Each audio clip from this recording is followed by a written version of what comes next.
It's yeah, mirror. Yeah, mirror.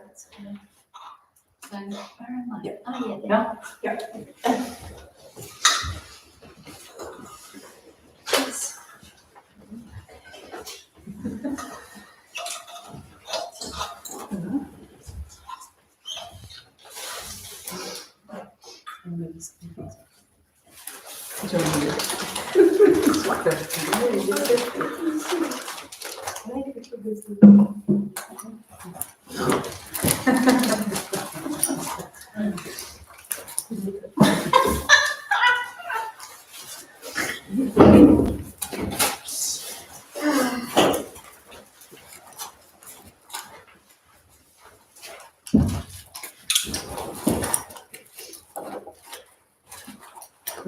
Yeah. One point. Okay. Welcome. Welcome also people from the other side of the screen. My name is Teresa, and together with Loes, we are part of Nadine. Do you want to say what is Nadine? Yeah. For the people who don't know, Nadine is a Brussels-based arts laboratory, let's say. We support artists in their artistic research, in the development towards ideas, projects, and an important thing we do is bring people together. Voilà. Yeah. In short. And tonight, then we invited Olga and Adva, part of School of Law, Rebecca and Caroline, to join us for this live conversation, which is a bit, it is an attempt to share what happened and what we have been experiencing during the last Etat des Lieux. Etat des Lieux is a format that is proposed by Nadine in this bringing together different artists to work around a specific theme. The artists that we invited for this time, they were working together, and we invite them for different reasons that are connected to their practices. I think at a time, which is almost a year ago now, we felt like a lot of people were working on around the theme of care and working in very specific contexts and working also with personal matters. And I think I met up with Rebecca first to talk about your practice and what you were doing. And then I came to mind like, maybe it's nice to bring people together around the context where you work in. And then I thought of School of Love, because you also have specific collective working and working on diverse formats, which are outside of the cultural field. And also I knew of Caroline, who was embarking on a personal trajectory at the time that thought it would be interesting to bring you all together and see what could come out of it. So Etat des Lieux was initially thought of as bringing practices together and see what could come out of this. But of course, once around the table, it starts and the work starts and the possible public outcome starts. Maybe it's good to hear from you, each of you, a bit more about your own practices before we dive into the matter of this Etat des Lieux.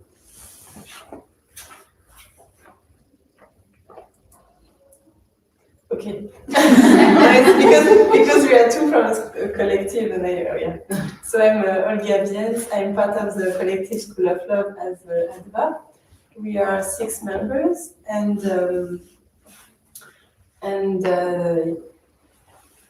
we work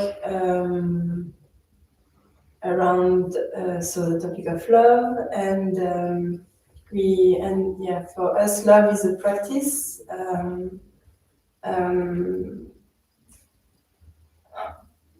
Help me, please. I'm really stuck with this. So basically, we work with love that is practiced not only romantically but also politically and socially, and we try to look for practices that can somehow contribute to such love and such relation between people, and not only people, between people in institutions, between institutions like among themselves. So in different variations. So even what can be political love between systems, not only between organic living beings. And then we work on the intersection of this kind of love with the notion of school, the notion of art, and the notion of collectivity, which we find actually that they all somehow they can find themselves within each other, and once they are being put together, they can contribute actually to the development of one another. So it's interesting for us to understand one through the perspective of the other, understand school through the perspective of love, to understand art through the perspective of education. Yeah, and this year we had a kind of one of our main topic who was also doing one of our projects, which is a togetherness. So it's a week of research with other artists, and it was around kinship and kin families. And yeah, here we start to. So it's the topic of the year. Yeah. I continue, yes. Yeah, when I a year ago came to Nadine to have a conversation, I was working as an artist in an elderly home. So I'm a performance artist, and I start doing moving sessions with elderly in elderly homes. I visit them once a week, and it's not only physical movement I induce, but also the imagination, actually, moving the imagination, and then the body will follow. And then from that work, I did this for like a year and a half. And then from that work, I created a performance called Faults and Wrinkles, which I found out that it was actually very nice to perform this for elderly, and that they could really project what's going on in their lives in the life phase, this last life phase of life. They really projected this on this performance, and so it was an invitation also to start talking about the elephant in the room. So Faults and Wrinkles is a performance where everyone can project their own stories, and then afterwards we share what did you see, how did you experience it. So that was, when I came to Nadine a year ago, that was what I was doing, and I was looking for ways to bring this further out into the world, and then I start ending up with these people. Yeah.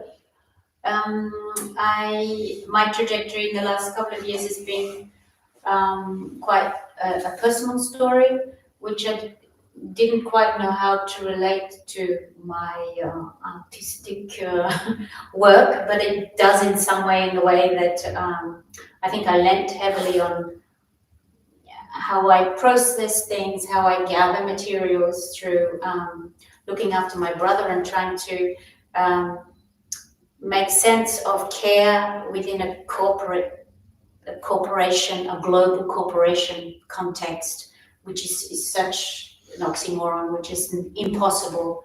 And eventually he just died in care. And then this is still going on, as now it immediately transferred into another story, which is ridiculously similar with my mother, even that she's ended up in the same ward as my brother on the same medication. And so care and institutions and the place of love and and how to also profit. I mean, take advantage of these situations, extreme situations, to then form a different connection of love with. It's quite strange in these contexts that you are quite easily intimate with people. Strangers that you never meet and you will probably only spend 4 weeks with or something, or they die before you've even finished the project or something, and you're quite close to these people. I find this quite interesting. Thanks. But I don't know how it really relates to my artistic practice, other than I have taken a lot of stories and recordings and things of this process.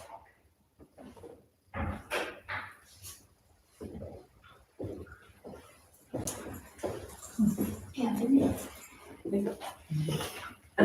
Thank you. That is true that indeed the context, the space of the elderly home is something that did emerge quite soon during our meeting as a context, but also as a context to explore, like within with the artistic practice, but also place to explore our collaboration. But it's also true that as Nadine, this specific Etat des Lieux was also the first time that we really end up with a collective co-creation, and was not different artists presenting their own practices, but was really coming together, sharing knowledge, sharing experience. And it all starts around a specific tool, which is what we were naming a role game somehow, which is a tool developed or in development by School of Love. I don't know if you want to explain a bit or say something about this tool. Yeah, we were, so while we were preparing the togetherness of this year around making families, we were thinking of, so we decided also this topic because we miss imagination of other way of making families, other models. And then we start to create this game where we can play with some rules and some questions, and then through this game we start to create other models. So basically, it started from realizing that in order to create new imaginaries around the notion of family or the practice of family, we need to invent new roles that go beyond the father, the mother, or the nuclear family roles. So it started with inventing them. We invented names of roles that when you play this game or when you use this tool, you have to somehow give content to. So people sitting around the table and somehow creating the story of a person who has this role in the family, and from there, through different questions, the whole table develops together the different relations in the family, the way the roles are taking part in all the different tasks of the family, and how this influences the practice. Yes, that's the tool basically. And the idea is that it's always nice when it's done simultaneously with a few groups, so that actually you can compare the different models that came up. And it's always surprising how different they are. From playing the game for my second time, but in the old folks' home, I found the question so well thought out and specific that it really opens it up and creates something very specific very quickly. Right? This is what I watched it. I didn't think it would be so fast to do this. Can you give some examples of questions? Yeah, do we have Can pick a card. There's a table over there for the audience here. There's a table with the set of the card, the setting that you see when you start the game, when you sit around the table and start the game. This one's in French. Quel trauma, difficulté, événement du passé influence cette famille aujourd'hui et comment? So what are the traumas, the difficulties, or the events of the past?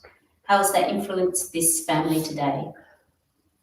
And there is also the question like who cleaned the toilet? Yeah, that's the was. And then this one is how is money shared? And this is the next level later. But the questions are really interesting. There's such a diversity in the questions. That's really layers, let's say, of questions. One is you receive a role. So, for example, a role would be the farter, but it's not farter from fart, but it's written differently, and you have to somehow make it's actually because it resembles a bit the father, but it's not, so it's slightly different terminology. And you have, through a set of questions, you have to develop what the role is, and then once everybody has their role, the group answers the questions that are a bit more maybe ideological, or like the big questions, like what brings these people together? Why did they choose to live with each other? And then the next round of questions would be more like, okay, daily life, down to business, who cleans the toilet, How do you share money? yeah, how do you share money, or this in the how does the family goes on holidays? Oh, yes. This one is funny. What does the family celebrate? Like, what is the real practice of it?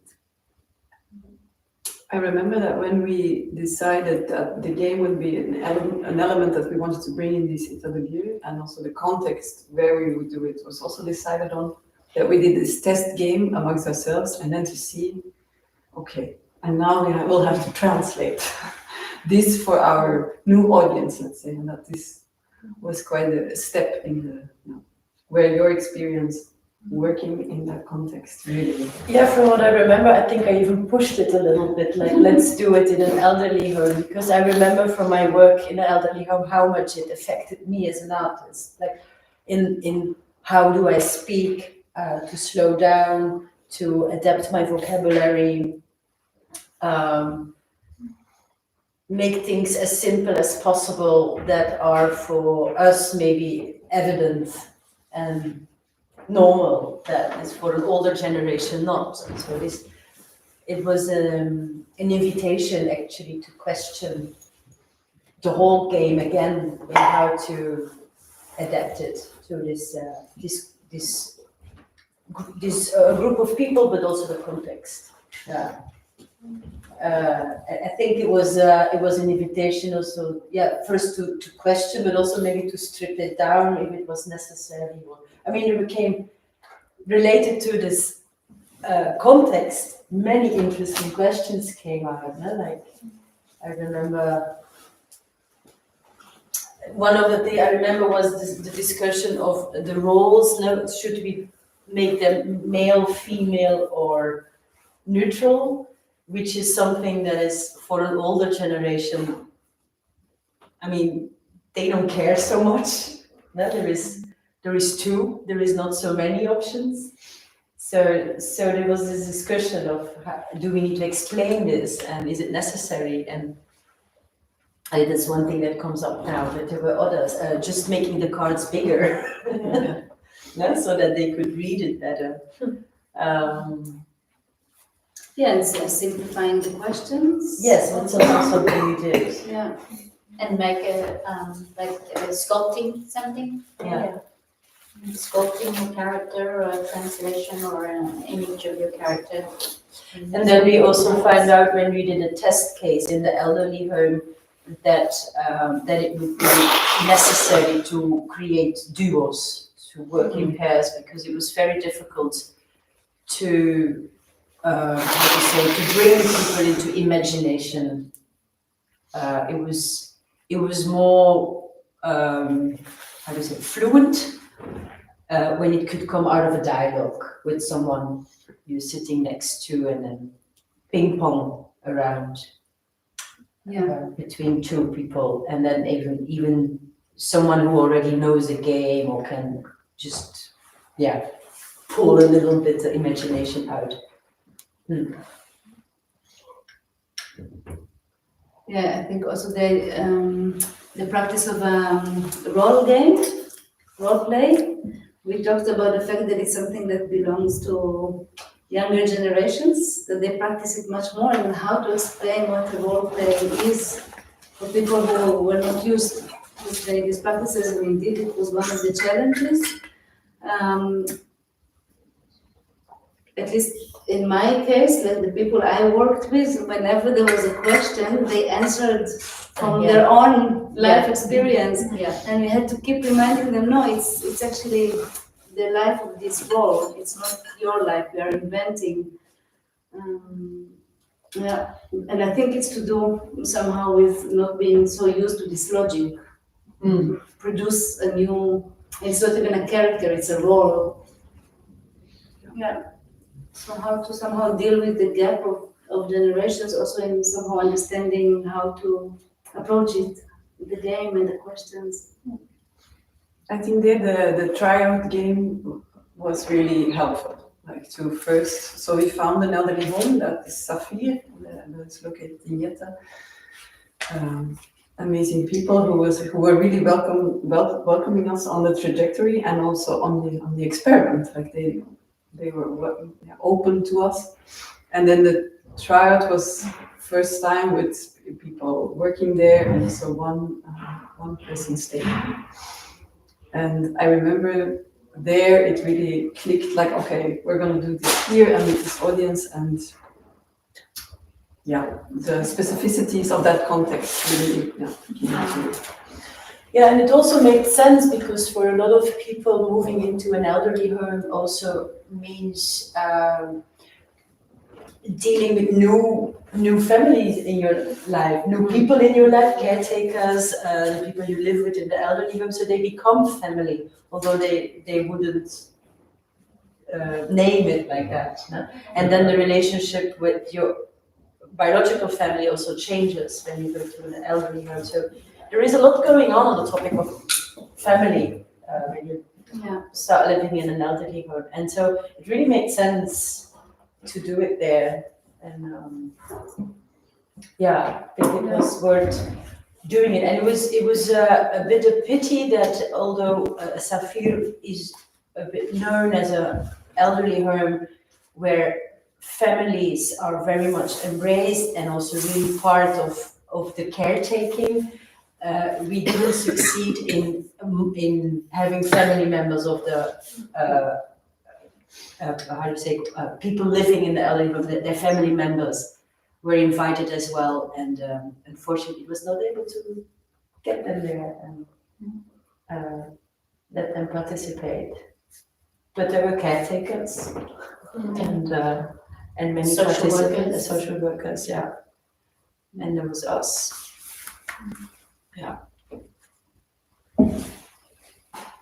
So we went to last week, Tuesday, we went to the elderly home all together, and we managed to actually bring together four tables where people who live there were invited to join. 4 facilitators also guided the tool, the game. Maybe someone wants to talk about what happened there and how that went.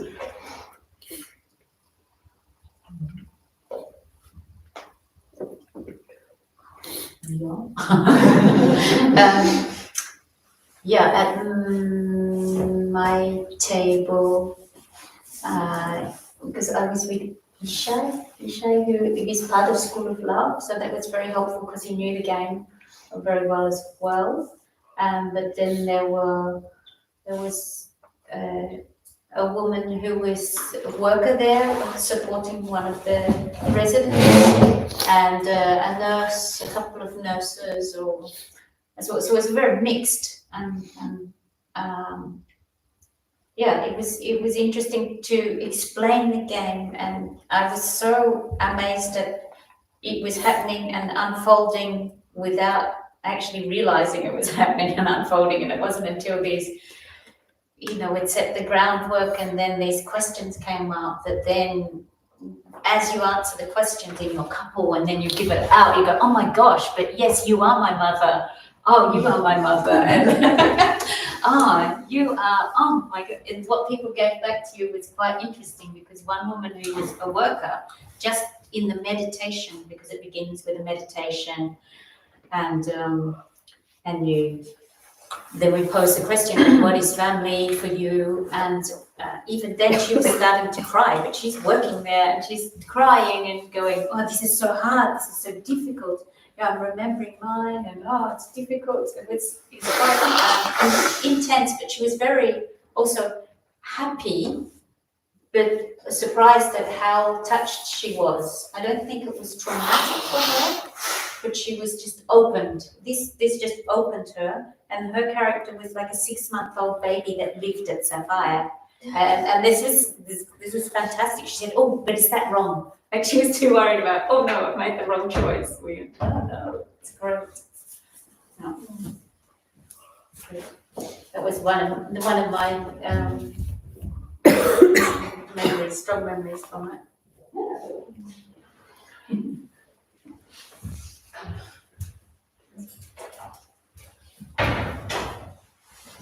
What can you say about our table? Yeah, I was a facilitator of table, and Adva was there as well to assist. We had one caretaker at the table. I had a young girl as well. Yeah, she was.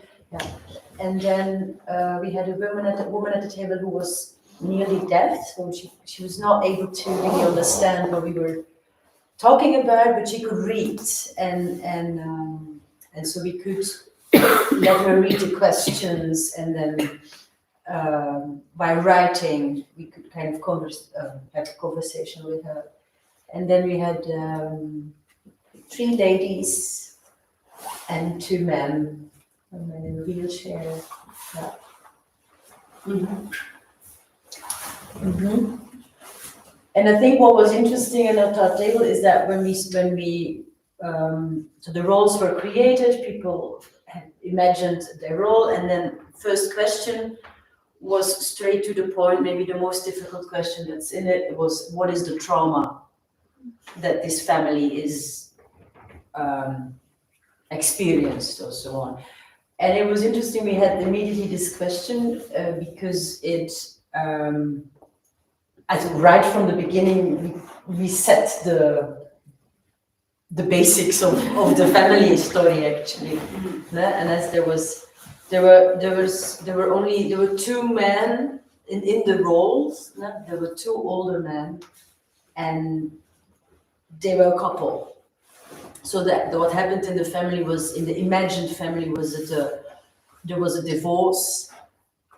Mother moved out of the house, and there was the father decided to live with a man in a homosexual relationship, and it was a major rupture in the family story. Yeah. The thing is, like in the game, when you develop your own role, you also have to imagine your relationship with another role.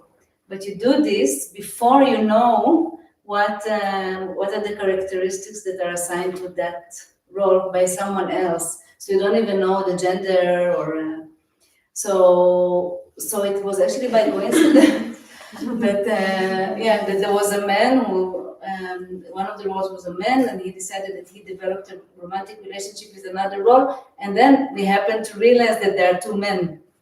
So, and it was a big thing in the table, because there were people who came from religious or more traditional families that had a bit of an issue with romantic relationships between same genders, but that happened in the family. What can we do? And so we had to also deal with that, and then we said, okay, that's the big drama actually. That something there, yeah, that this non-hetero relationship somehow emerged in the family, and the family has to deal with it. It made also someone leave. And at the same time, the people playing the game had to deal with it. No? Exactly, So it was yes, this double yeah. thing. And I was, as a facilitator, I kept on asking, I remember I kept on asking, like, but we can also change it. I mean, it's imagination. But they were, no, it's okay. So they agreed on that the imaginative family. So it happened in the family, so it happened. So this is what it is. And so now we have to deal with it in the family, but also as participants of the game. And it was very nice what came out of that, because there is also a question asking about what does the family need? What kind of support does the family need in order to survive and connect in society or institutions? And it was acceptance, Yes. in the neighborhood. And then also a small conversation started at the table about is homosexual marriage allowed in Belgium? How is it in Morocco? And so reality came in, and that was beautiful. That was really beautiful. And you saw people kind of opening up during this game. Yeah. There was one woman who developed the role of a kid in the family, and then she said, but I'm not really a part of the family. I just arrived. I'm like, what do you mean? You just I just chose this family. I don't have a family, so I just joined. So she created actually a kin family. I don't know how much she intended for it to be, but so people add different elements, and in themselves they don't seem to be much, but then we put them all together and we realized that quite a fascinating constellation came up. I like this how you can use from your own life, but it doesn't become your life. It quickly turns on itself because you are, there was a man with, in ours, and he's 80, but he was 40 in this role play, but he loves to make children, but he was only visiting this family once a month to be the teacher for this 80-year-old man. But he also had to make children and teach all on that one day of that month. And they were all like, yes, this is great. And then how he embraces it, but it comes from something as I love children, I love making children. And then the women go, but everybody knows what you're talking about and drawing from your life, but then putting it on the table and then intersecting with these other decisions and lives. Yeah, we also had this younger girl at the table who was a stagiaire, I think, and then she, because of this divorce and this homosexual relationship in the house, she decided, so imaginative, to move out and live in the garden in a tent.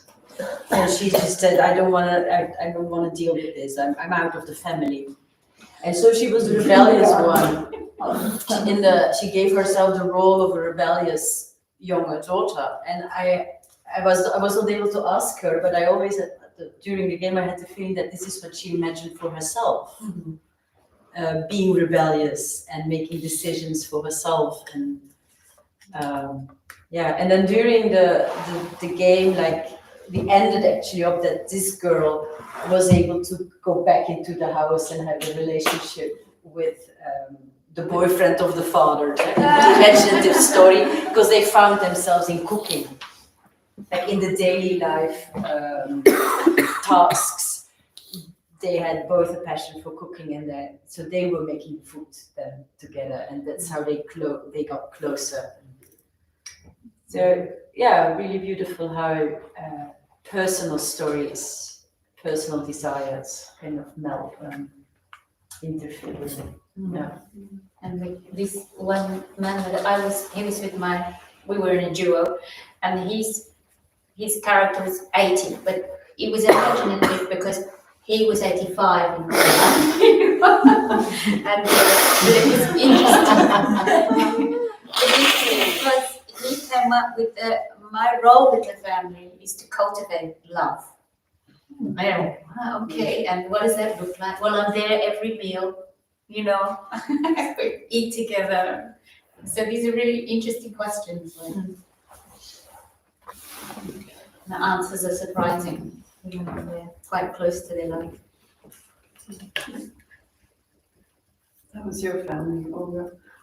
So I was with Anne from Yeah. Nadine. There was a caretaker, and then there was we did a trio with the caretaker and 2 persons because one woman was going to her 100 years old, so she couldn't really see and hear anymore.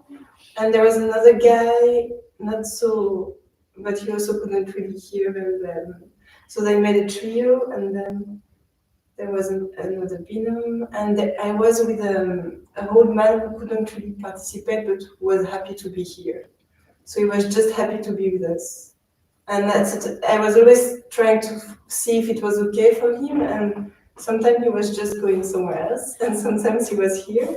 And I remember in the middle of the game, I looked at him and he was like, "This is interesting." And then he'd go back again, like far. I'm like, okay, it's working. He was also sitting like halfway on Yeah. the table, but still halfway there also. Yeah, he was always like, if I bother you, I'm gonna away.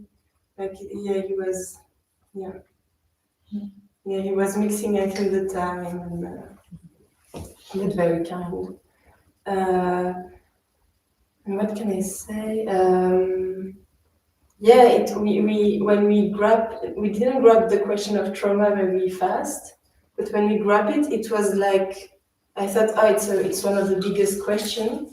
But what was interesting is that for these people who had a long life, I was like, yeah, of course there is this type of story, and then we found like the mother died in a car accident, and then the father lost an arm, and the two daughters, was one. It was But the father was a robot, no? he was half a robot. Then Then cyber. yeah, then the health institution gives them robot arms because he need to take care of 2 daughters. He needed to have endless energy. Endless energy. So society gave him some robotic. Yeah, and so the question was quite easily answered. And then when the question came, like, what type of love, how do you share love, or how do you show your love? Then they were all like, oh, well, we do it, we just do it, like we do it. They were like, yeah, but how? And this was very. So then it was gifts. We give gifts. Presents, gifts, Yeah. and parties. And parties, yeah. Every Sunday it was a big party for the neighborhood and just to be together. Yeah. Well, everybody was quite also rebellious and Yeah. leaving in a way. They still express their love all the time. Yeah. Yeah. Yeah, they were very wanted to go back to this joyful moment of the teenagers area. So they really wanted to be in the joy, in the funny moment. And so one was 14 and the other one was between 18 and 20. And one was really wild in the countryside, like, and A lot of with boyfriends. the with boyfriends who have beautiful cars. And presents.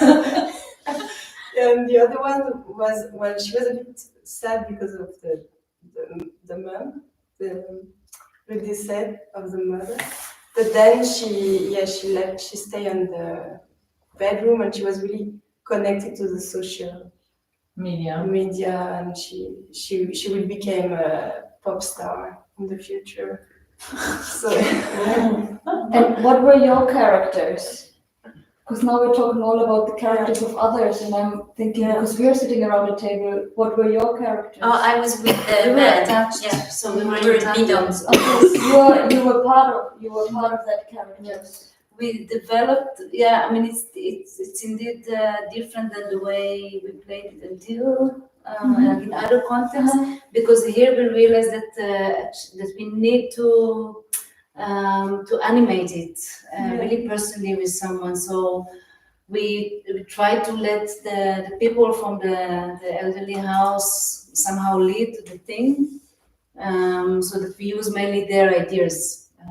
But we were trying to somehow You were part of that idea. activate them. Yes, exactly. But I thought that worked very well. It was the world that was presented as an example was very imaginative. So it opened a bit the idea, like, oh, it's really like we had one animal living in the family, sent by the government to support, to teach the family something. actually, I ended up a bit alone because my binôme was this guy who couldn't really exchange. So I was like, didn't really have time to work on my own because I went to help the others. So then I was like, while they were all presenting their role, I was like, okay, we're just gonna switch a bit the example we gave. And then I felt maybe I would just be an animal. And then together we found which animal it could be. And then there was this animal who came to reconnect with the animal world because of the extension of the spices and everything. So to recreate connection, yeah. And then during the game we said, okay, maybe now because of the situation of the young daughter, maybe we need to change the animal, so the animal did his time, and now he will move, and there is so I was a bird, une grue cendrée. A crane. Yeah, crane, because one of the participants remember crane when he was in his child or whatever. And then because of, and then it became... What I thought was beautiful that in the end, the family was all about these parties and gathering people and still being together once a week. And then at the end of the game, he said like, but this bird, it does the same thing. It flies around in circles and they also group animals. So it was really logic that this was a bird that came to bring the family a bit together.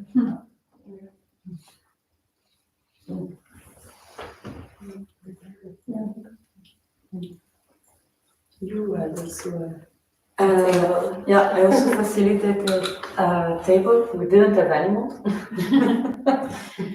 I also ended up slightly adapt the character of the example because I was in binôme with somebody that at a certain point say that basically she wanted to join but not to participate that much. It was not super easy to get all the participants into the imagination. Actually, it was quite unbalanced. There were people that was really diving into an imaginative mood directly and also taking pleasure in it. And other, like this woman, she was really saying, no, I cannot, I don't have any imagination, I don't have fantasy, but then she ended up also sharing fantasy that she really has in her own life.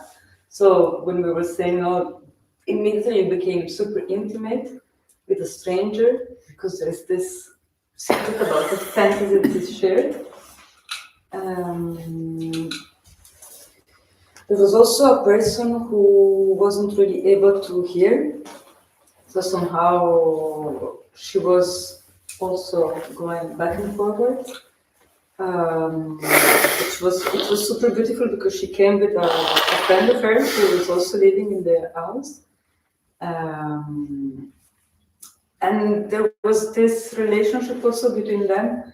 It was okay. I really had the impression that they were friends since ever, and they really don't need to speak because the rules are settled. So there was a kind of participation, but not that much. The member of the family were also unbalanced in terms of age. We had very old people and like two grandfathers, one with a shifting gender every day. Wow. Yeah. I'm also revisiting my notes. A woman around 50 that lived with 2 children and her sister with 4 children. So this presence of women driving the family, and another grandma who was taking care of everything, basically all the charge and all the needs was executed by her. So we immediately, that's saying this, make immediately the other people say, wow, but it's tough. It was also very interesting to observe this. And then we had Parterre, so me and Lucia playing this role that then stayed as a kid. But for example, the fact that we only see the family, all the family live together, we were the only role not living with them, and we only visit them once a week. We didn't pick up the card of the trauma, but we pick up quite soon some practical thing also.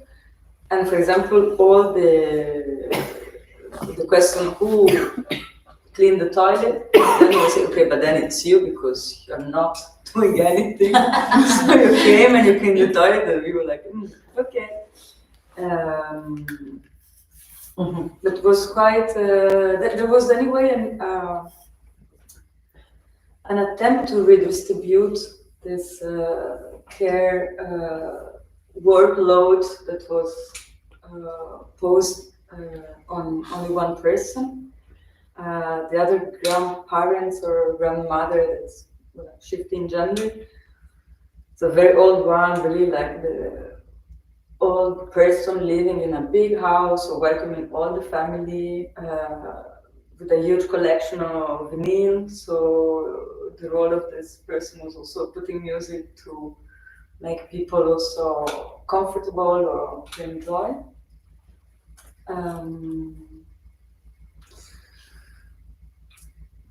Now, the person that was stepping out and in because she couldn't really hear, she took a lot of time to actually answering the question based on her own story. So we take anyway a moment at the end to listen to her own story because we thought it was also important.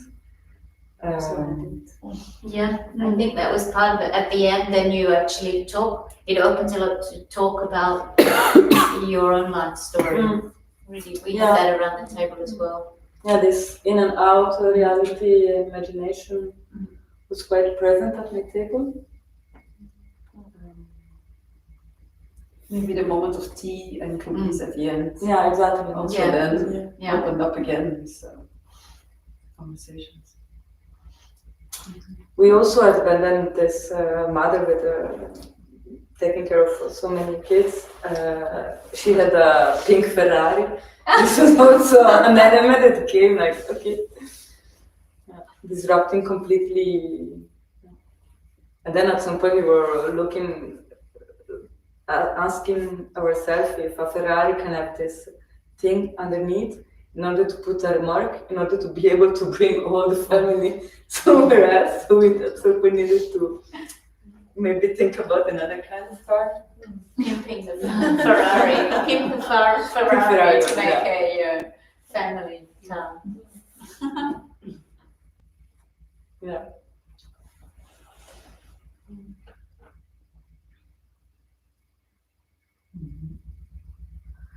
More thoughts or personal insights you want to share? Yeah, I was thinking because we tried this tool maybe 4 times before in different environments, but it was always there were always environments where people were actually very interested in modeling kin families, very familiar also with the contemporary need for that and the contemporary discourse around it, and there wasn't any need to kind of dismantle the logic of the nuclear family first in order to be able to imagine something else. So it was always really great that there was no, there was just celebration of imagination in it. And here, that's something new that I learned, that actually in elderly houses, there are not only old people.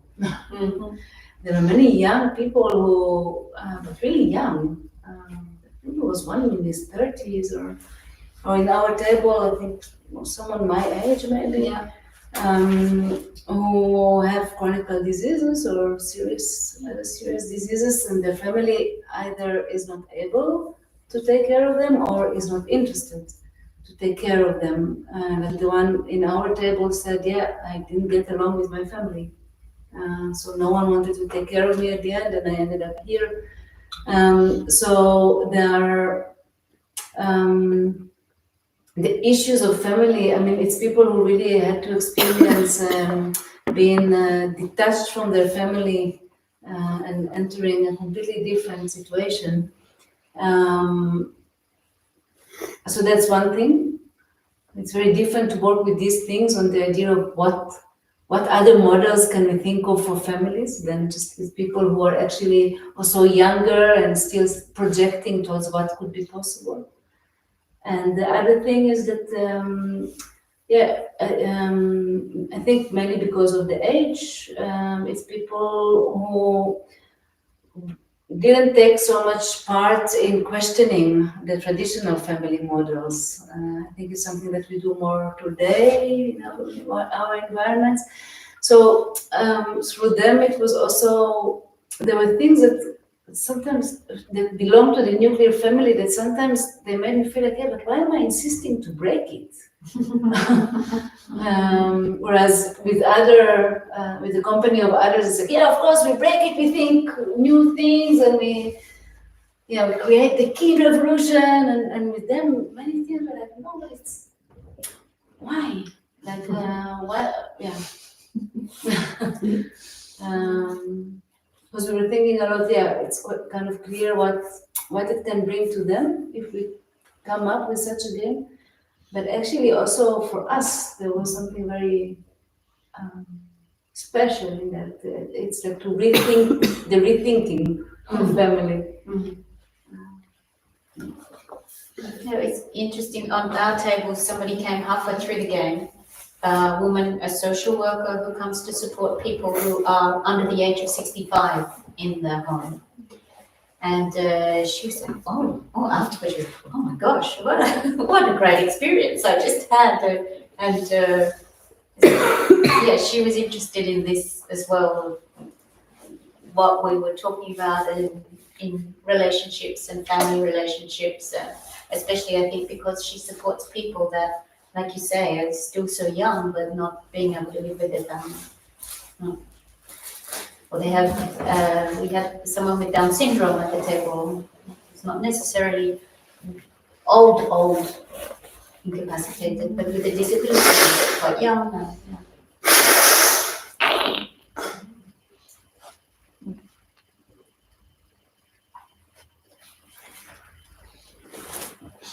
Are there things that you, Rebecca or Caroline, think that you will take from this experience into your own practice?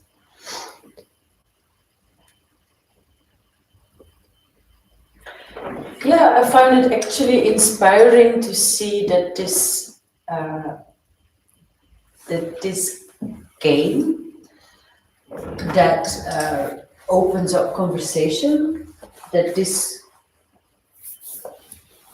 could be just an artistic thing. But it is that's the art, and also when I it's something I observe more and more in the artistic field, more in the transdisciplinary art field, that I mean it's already going on for a while, but it seems to be really spreading, like that a conversation is the art piece, or a walk is the art piece, or getting people together around a table and play a game is the art. And yeah, that was yeah, of course. Yeah. So it was actually well, maybe it's not new to me, but it was the first time I could experience it for myself. I was like, but it is something to develop and it is also necessary. Looking at what's going on in the society is that the fact of just bringing people together and imagine and create connection to an imaginative story. Yeah, great. I mean, for me, it was really interesting to see different tools to instigate and keep conversations and objects that hold conversations. Like these questions that are not just ethereal and then are lost. Because when before I came back to do the game, I spent the 5 weeks every day in a nursing home with my mother, but then there's so many amazing opportunities and connections, and then it was so nice to have these objects. They're very easy objects. I mean, they're very well thought out, but to anchor and to trace conversations and to frame conversations and to frame different examples of conversations. So you can go further than, yeah, it's really nice to go further than just the here and now and we're playing pool together or we're eating lunch together every day, but to frame an imaginary together, which then actually brings you closer together in the real. Yeah, these imaginaries are for we here and now in the room. So this was very nice to see this in work.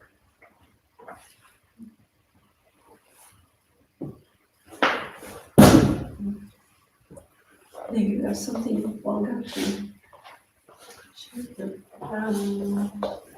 Well, I was very glad to be in this context, to really meet this generation that I felt like somehow they get separate from, like at certain point they are just debates and we just put them out of, yeah, I don't know, it was really nice to really meet people who had this long experience of life.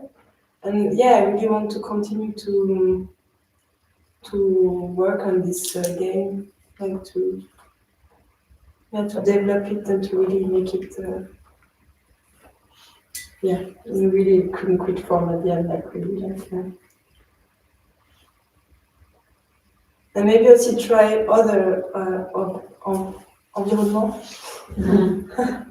like to see how always it's get reaction. I find that interesting, what you say, because you said in the beginning a bit of a disappointment that no family members joined. But working in an elderly home since 3.5 years, there's something about that I learned about repetition, about, I would say, like, what an expectation even. Why should they come? It's an atelier like any other for them. Family members, like, why should they come? Like, what is the movement towards the family first? Where is the encounter that happened before that would make them come? There wasn't. So in the sense of like, I wonder, like, okay, now explore other environments, but this environment is not at all explored. Yes, true. I wonder, like, what would happen if you would do it again and again and again? People getting used to it, because I think there something could happen. And then families would join probably even because they would start talking about it and they would get interested in, and then, I don't know, there's something that I really learned about repetition. That's I what think I you said that, also said, he said it. Yeah. We said it at the end of the day, went, oh wow, it'd be so interesting to do this again. Because it will Yeah. change. Yeah, and actually this is also another question that we somehow wanted to raise and to indeed open to other member of the audience here. What's after now? What are the possibility? I mean, what's after in the sense aftercare, coming back, making traces, bringing back something else, or imagine a restitution of the process. That's a still open question, actually.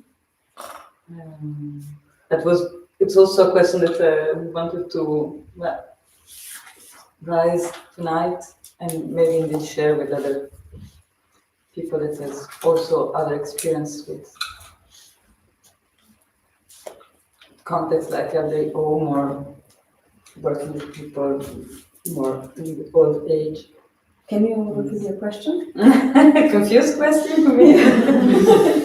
It's a wide question about what after this one-shot experience. So multiple, a series of the same experience, producing traces, give back somehow in another form those traces. Imagine an aftercare, so how the aftercare can also be imagined.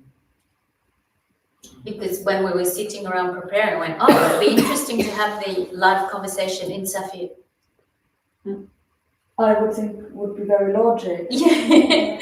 Like that's what I'm Yeah. thinking the whole time. Like I Yeah. find it such a pity that none of our people is around the table. Yeah. But even if they're not around the table, to have it in that context, like how when we went to Topaz, we weren't instructed that we must animate the people or anything, but just the presence in that space changes things. Just the presence of something happening changes something.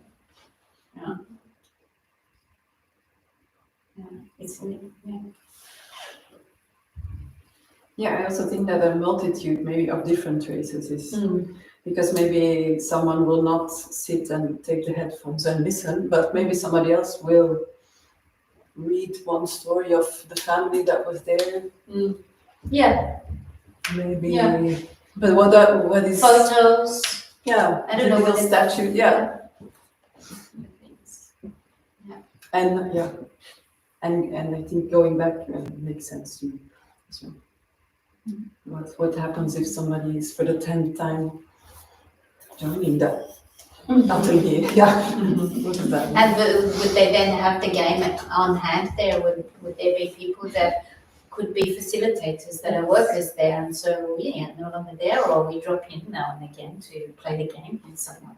Or the children come for Christmas and say, I have a game.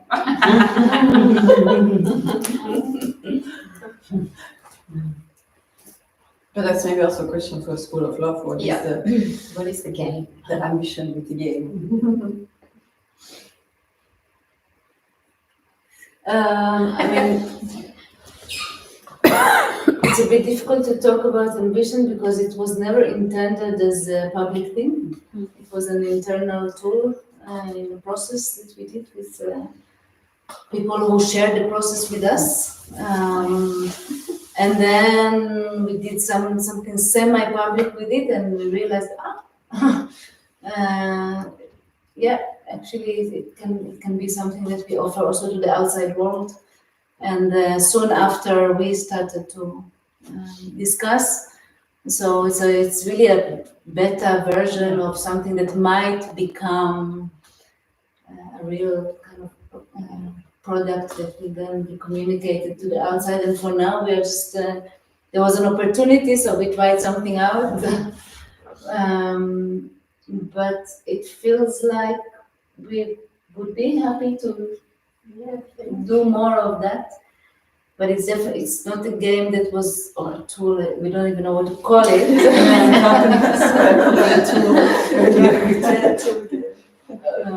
But it was, it was actually thought of as something for quite an homogeneous environment. People who are like-minded, and so to bring it into that environment, it was really an experiment.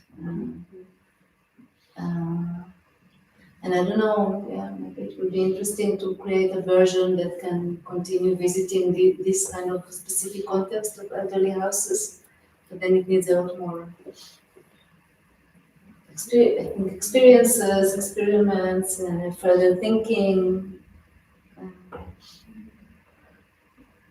Yeah, it can maybe have different versions, no, for different contexts.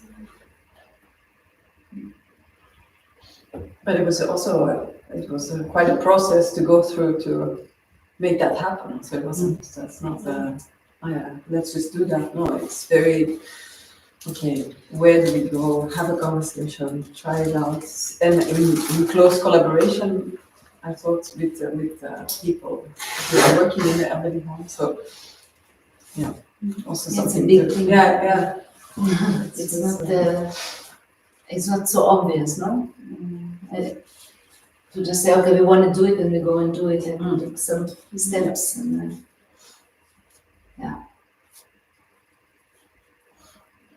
And can you explain more why? Because it was difficult for the institution to welcome this kind of activity, or it's interesting to understand how you explain these needs, or I think from the institution, like the elderly home, they were very open and welcome from the beginning. I think from our side, I mean, speaking for Nadine, it was not so easy to, okay, how do you address an elderly home? Who do you speak to? How do you get in conversation? What is your question? Because we came with the question of, can we experiment? And then they, yeah, sure.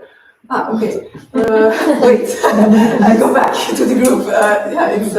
it's very interesting because I mean, one would expect that it's like the elderly home institution say, well, an experiment, we want a safe framework, and then they experimental. We landed in a very beautiful space in that sense. They were very and there was already an how to say? Yeah, you A culture. There was already a connection, and the connection actually came to the ambulante, because I think the ambulante were first exploring different elderly homes and visited Saphir and had a very nice experience there. And then I went to Saphir also to talk about the project, to continue to work in the elderly home. So, and that didn't work out at the end, and then but then it was easy to there is something else I can maybe propose, and that's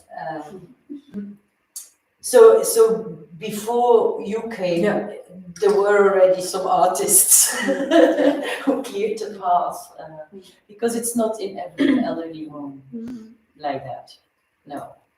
No, and they also did a good job. There were really a lot of people participating. Yeah, how many all up? Like with 4 tables, we had 9 at our table. Yeah. 8 to 9 each table. 40 people. No. And then also about the family members, he said we really didn't have time. Normally we engage a lot of families and we manage, but we had so many activities until now, and we kind of forgot to in time repeat to everybody who came, like, you can come and stay. So I think it's not near Christmas. only, it was also And a Tuesday during the day. Yeah, Tuesday. But this is what you also said, and this is what I realized. We are an afternoon atelier. And and the week this week, Sinterklaas is coming. I think this is an activity there. So there's competition. The painting, the coloring in, the weaving.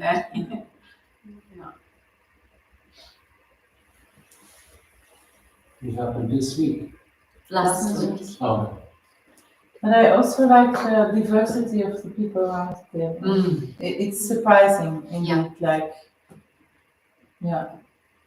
Maybe it's good to say a little bit what Saphir is, because it's a very special elderly home. Maybe it's good for the people who listen, because it's not like a usual elderly home in Brussels. True. I think it's one of the first elderly. No, okay, I would say take it from a different part. So in most, how to say, multicultural families, it is, or in Moroccan families, or non-Belgian families, I don't know how to say it.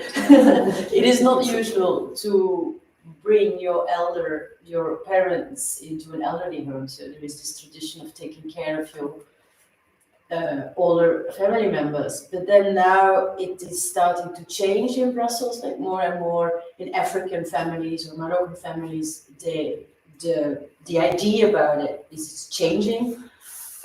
Mostly because in their houses they don't have space enough to take care of the older families or family members or so Saphir is an elderly home that really welcomes the Arabic elderly, so to say, and so in their communication they will not only use French or Dutch, but also Turkish and Arabic. It's written on the wall and so on. And the caretakers also speak these languages with them, and in their policy, like or in the way they organize for them this. A multicultural elderly home is really part of the reality, and so how to connect all these. Imagine that you live your whole life in the same culture, in your family, in the same culture, and then when you get older, suddenly you arrive in an elderly home, and it's the first time that you have to deal with all these different cultures around you. Sitting around a table with an African woman and a Spanish lady and an Italian and a Moroccan, and they all have different food cultures and music tastes and so on, and so trying to make this connection between those people is really what Saphir is trying to do, and what I remember also from conversations with Rafael is the main the person who takes care of his activities. Outside activities is that they have a lot of trouble with the families actually. It's not so much the elderly arriving in this new situation, but also the family dealing with their family member in this situation. And the fear and everything that comes with it. I found it interesting because when we did the tour there, they specifically didn't talk about we are multicultural elderly home, we are cultural sensitive. Which I think is an interesting choice of word. Yes, better word, yeah. And what you also explained, it's not only that the families have trouble with, it's the caretakers that sometimes have trouble with. Because the caretakers need to adapt to a different form of care. And then when they do it, they are very happy there. But first they need to adapt. For example, in an elderly home, it's quite usual you knock and you enter. Because some people don't hear, but in Saphir you cannot do it. Because some women need time to put their hijab on. So it's practice in Saphir. They knock and they wait, which is totally different than in any other elderly home. Which means for the caretaker, it takes time, it's adaptation. It's just like something that they haven't practiced. And some are super happy with it and some not, but it's these small things that I found super interesting about this house, because it makes it very different from, it's also the first in Belgium that exists. So it's really, really, really unusual because of Haki, one of the director of it. It's the first that exists as Cultural sensitive. Otherwise, there will be more. Yeah, we are open. We are open for it, but we don't have a strict policy on it. But there it's really written down in policies. And the caretakers need to also adapt. They get also specific training. I think you feel it when you enter. I think so too. Yeah. Yeah. Yes. Because I was there only this afternoon.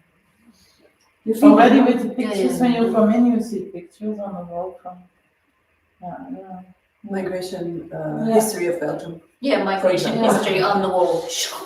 And what I also found interesting that Haki explained to us, that it's not only like it's tradition that Arabic families take care of their elders, but it's written in the Quran that you have to take care of your elders. So to not do it, it's like really like stepping out of the law of religion, which is a total different step. But of course, how life in Belgium is organized, some people can't. Also, an elderly person maybe being locked up in the attic of the room is not better care than an elderly home. But it's like you go actually against the law of what is written in religious law. So it's quite. Yeah, how to deal with it, how to communicate. And how do we, as artists, take care of this? How do we understand this? It's like, it's not a small thing. It's like actually a massive thing that is happening there. And we were today in St. Monica, and it's the first time, I mean, in the Marolle, there should be all kinds. It's mostly white people in the elderly home taking care of, not the caretakers. It's totally different. But the first time, Monsieur Abdullah is the first woman with a hijab. It's the first time that I see her in 3 years. Someone coming, so things are changing slowly, but it's huge. Yeah. And I wonder how the experience of being in the elderly affected you. I mean, you also, Caroline, you with being in the elderly home in Australia for 6 weeks, you know. How did it affect you? Yeah, I was a bit worried about that. About the question? No, just a bit, no, about that I would be emotionally very unstable in that, but I found it very comfortable. I found it quite positive. It was a positive experience for me, yeah, to see that and to have this experience with people in the home. And there were so many carers, supporters. It was amazing, the ratio between resident and care. The care looked amazing compared to what I was experiencing on the other side of the world. But I think through the game, you really also connect and make a relationship. Because otherwise, yeah, when we arrived, we talked with people, and then you talk and you don't understand really well what they say, and you have this kind of superficial talk and you feel a bit awkward, you don't know who they are. But when you play the game, you feel like you are a family, and you can laugh. We laughed a lot. Huh? Yeah, so it's very. The game makes it very accessible to get to know them more.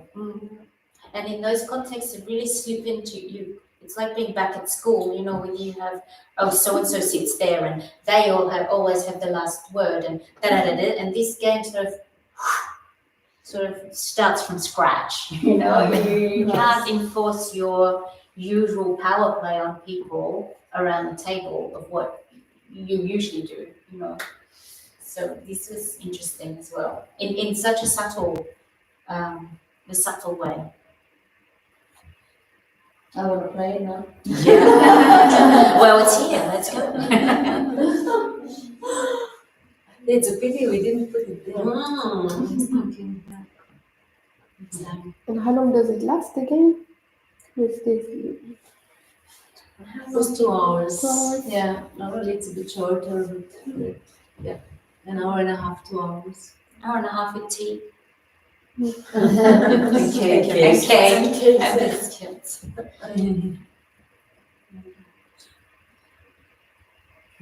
You were considering If it was not so Not tonight. I'm not in the state for this.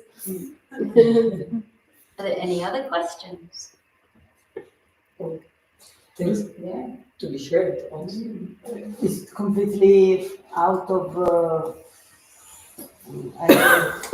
It's completely stupid to ask some of the residents there if they build up a family there.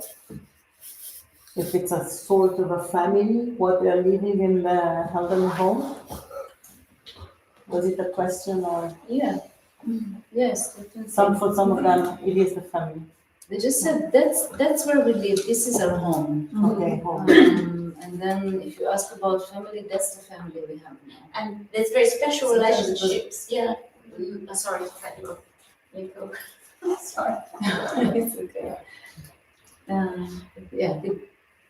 So, like, whenever we try to, or I tried with the people I worked with to somehow make them invent things, they said, but there is no other family than the one that we have here.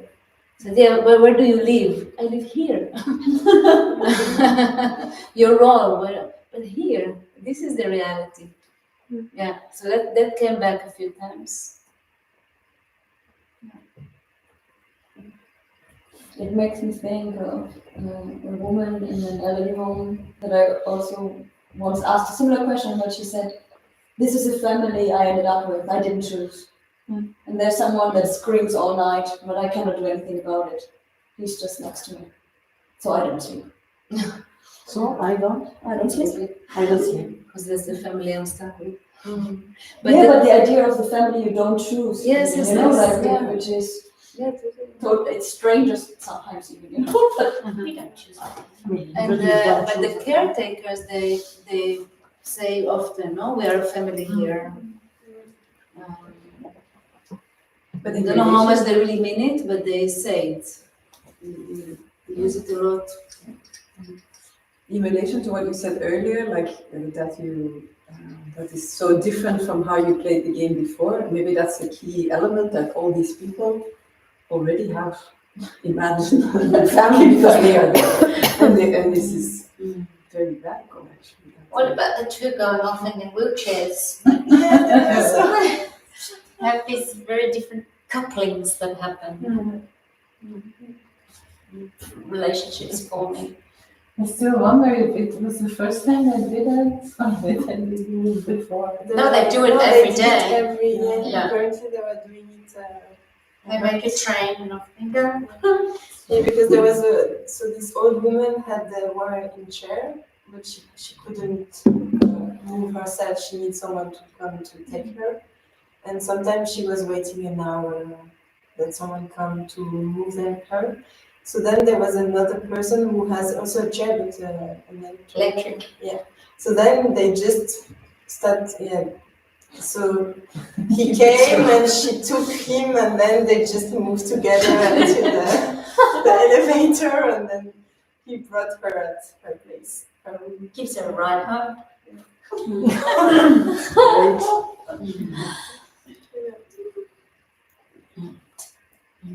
I also observed this two lady that seems super friends since a long time.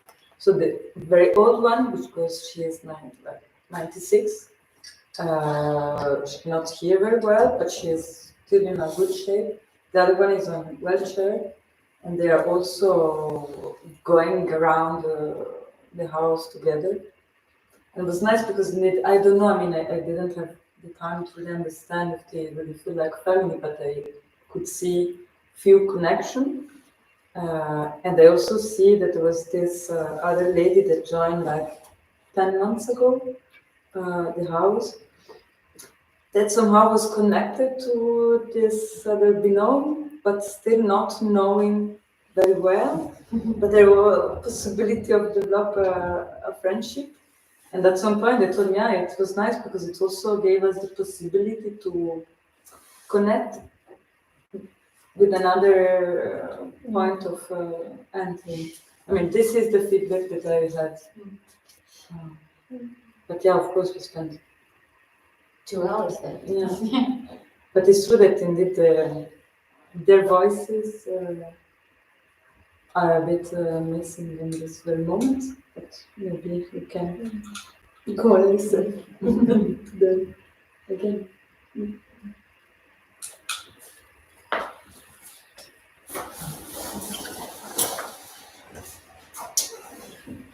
More questions? More observations? You continue. Just because we're talking about care, I wonder what is care for you, or what is good care for the people around the table? Because it's such a word that is everywhere at the moment, so I just wonder, how do you ground it in yourself? I think being like one of these things of just changing the focus a bit to be culturally sensitive, being sensitive to who you're caring for and being trained to care for people. I think this is an amazing thing, and to have different experiences, not every single day, but to have outside influences or to have a different constellation or proposition in the home. I think this is caring.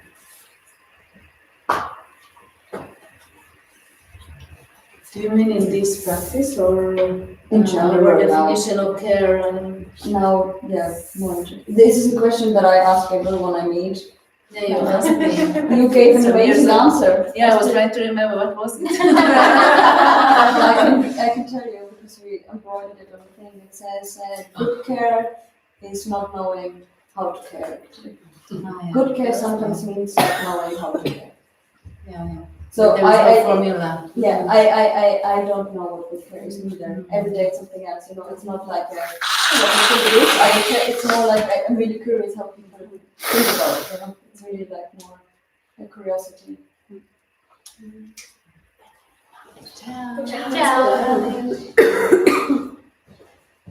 Yeah, I remember when I first had this question, what my answer is, and I actually stick to it. It's softness, to be soft, and working with elderly or being in touch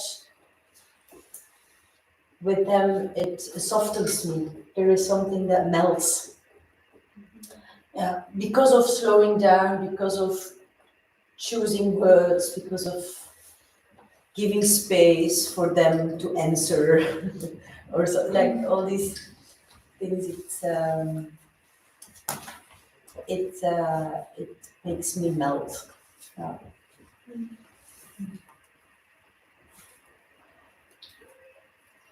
Yeah, it's not easy to answer, but I would say that being attentive of what is in front of you.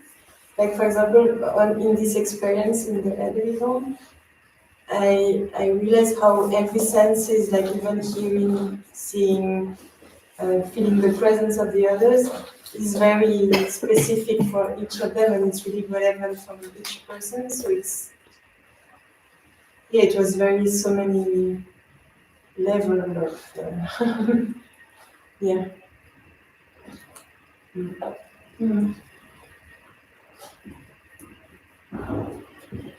Yeah, I remember now the conversation that it's.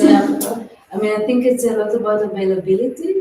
That you just put yourself available for the need of someone that you would never be able to completely understand because it's not your need, it's someone else's need. So you can't. I never feel that I can project into what a person needs or in which way they need help for it. Because each person is a specific story. But there is something about, I don't know, maybe it sounds a bit theoretical, but I don't mean it this way. When we are in a situation that we need care is probably because something that is much bigger than us somehow created the situation where we need care, which means that anyone who is not in the situation of needing care is still sharing. Okay, I say it a bit more simple. That often it's clear to me that if I'm in a position of not needing care and someone else is, it actually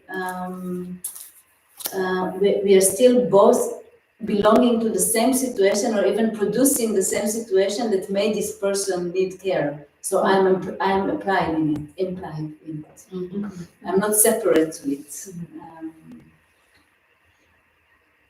Yes, so this for me is also a bit of an attitude of care.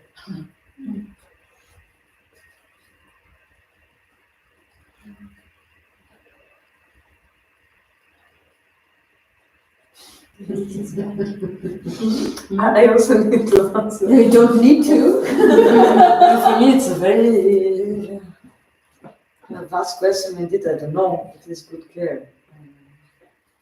And then it's something that indeed it's more related to a quality of moving, no? Something that moves constantly, that is indeed shaped in a different way or constantly readapt.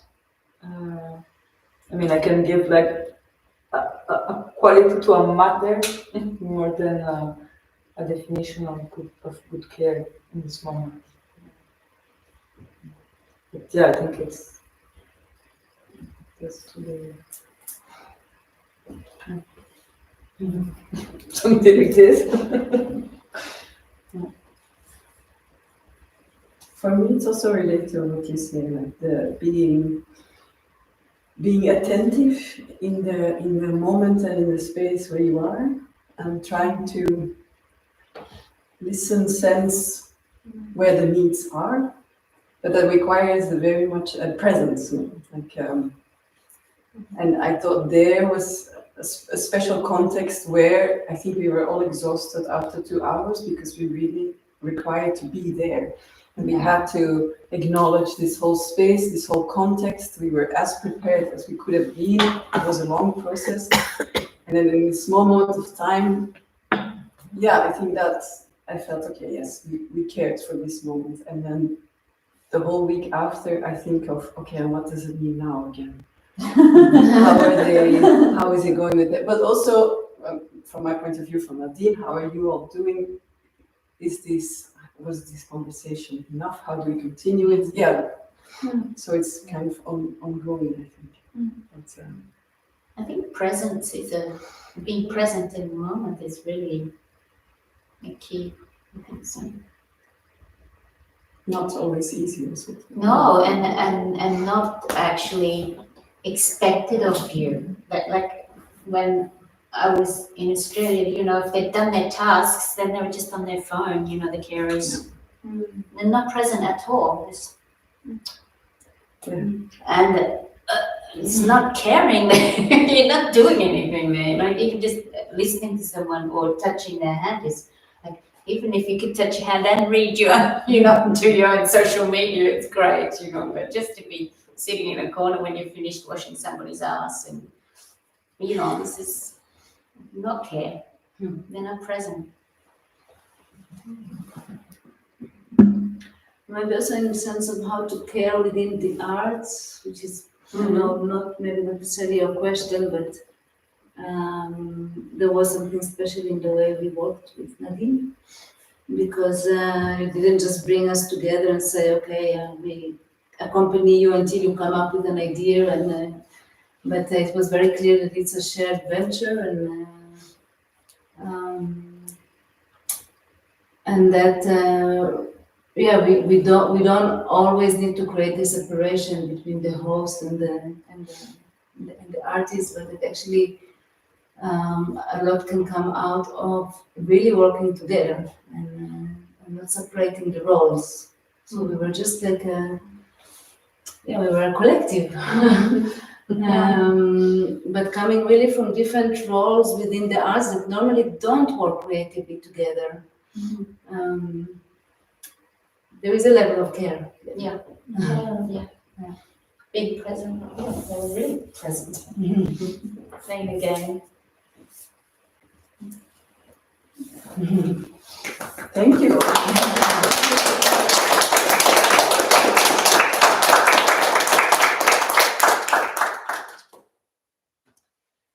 I will end the live stream. You can say hello to people on TV. Okay, Tom, I'll go on. Are there still viewers? Still one person. Yeah. Lovely. Wait for the sleep.